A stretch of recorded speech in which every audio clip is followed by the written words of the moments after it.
العالمين والصلاة والسلام على رسوله الأمين وعلى آله وصحبه أجمعين أما بعد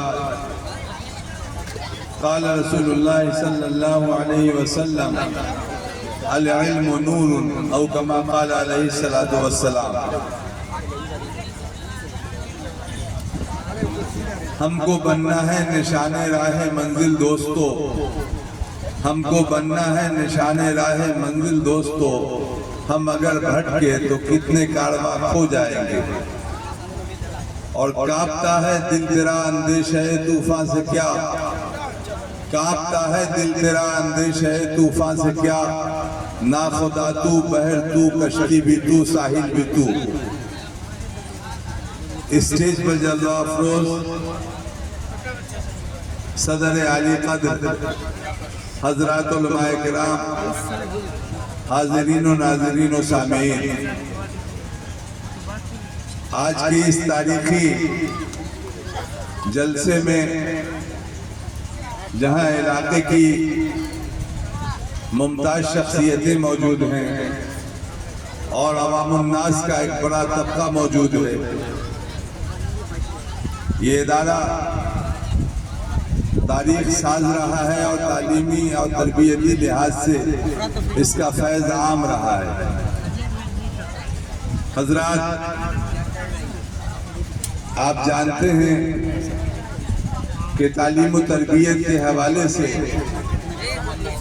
اس جلسے کا انعقاد عمل میں آیا ہے اور ایک بڑی تعداد حفاظ کرام کی جنہیں آج مستند کیا گیا ہے، ان کے سر پہ دستار باندھی گئی ہے. یہ اس ادارے کے فیض یافتہ لوگ ہیں، تعلیم یافتہ لوگ ہیں. وقت چونکہ زیادہ ہو گیا ہے اور ہمارے اکابر علماء کی تقریریں بھی ہونی ہیں، میں چند باتیں بہت ہی مختصر وقت میں آپ کے سامنے اس جلسے کی مناسبت سے پیش کر کے آپ سے اجازت لینا چاہوں گا. ہماری اور آپ کی واقفیت یہ ہوگی کہ اس ملک میں جو تاریخ تعلیم ہے، تعلیمی ادارے میں اس تاریخ کے حوالے سے ہماری آپ کی واقفیت کچھ نہ کچھ رہنی چاہیے. میں بغیر کسی تفصیل کے آپ کے سامنے عرض کرنا چاہتا ہوں کہ 1836 میں لارڈ میکالے نے ایک نظام تعلیم اس ملک میں رائج کیا تھا اور اس نے یہ بات کہی تھی کہ ہم ایسا نصاب تعلیم اور نظام تعلیم بنانا چاہتے ہیں کہ اس کو پڑھنے کے بعد لوگ شکل و صورت کے اعتبار سے ہندوستانی نظر آئیں گے لیکن فکر و خیال کے اعتبار سے انگریز نظر آئیں گے. یعنی اندر سے ان کے اندر تبدیلی ہو چکی ہوگی، صورت شباہت تو یہاں کی رہے گی ان کی، لیکن ان کے سوچنے سمجھنے کا انداز بالکل مغربی ہوگا. اس نصاب تعلیم کو انہوں نے لوگوں کے سامنے پیش کیا اور پھر اس نصاب تعلیم اور نظام تعلیم کو پرکشش بنانے کے لیے، بہت مفید بنانے کے لیے اور لوگ ان کی طرف متوجہ ہوں، اس کے لیے معاش سے اس رشتے کو، اس نظام تعلیم کو جوڑ دیا گیا ہے کہ اکنومیکل کنڈیشن اور معاشی طور پر استحکام ہو جائے گا اور لوگ اس نظام کی طرف زیادہ بڑھیں گے اپنی معاشی پوزیشن کو مستحکم کرنے کے لیے. ہمارے بزرگوں نے اس کی نوٹس لی اور ہندوستان کے بڑے علماء نے اس وقت بیٹھ کر کے یہ فیصلہ کیا کہ یہ تو فکری ارتداد کی تحریک ہے کہ لوگ ایمان و عقیدے سے محروم ہو جائیں گے. چنانچہ انہوں نے 30 مئی 1866 کو دیوبند میں دارالعلوم کا قیام کا فیصلہ کیا اور یہ طے کیا کہ یقیناً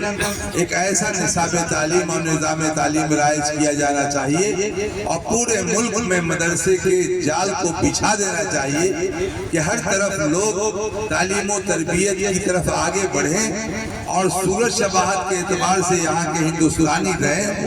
لیکن فکر و خیال کے اعتبار سے اللہ کے بندہ اور سرور کونین محمد رسول اللہ صلی اللہ علیہ وسلم کے غلام۔ یہ جو نظام تعلیم ہے یہ پورے ہندوستان میں ان بزرگوں نے پھیلایا اور دارالعلوم دیوبند وہاں قائم ہوا، پھر مظاہر کا قیام عمل میں آیا، پھر دارالعلوم ندوۃ العلماء کا قیام، اور اس طرح پورے ملک میں ادارے قائم ہوتے گئے۔ شمالی بہار میں مدرسہ امدادیہ کا قیام، پھر اس کے بعد یہاں اشرف العلوم کنھما کا قیام، مدرسہ امدادیہ کے بعد پھر مدرسہ محمود العلوم دملہ کا قیام، اور یہ اشرف العلوم اسی سلسلے کی ایک کڑی ہے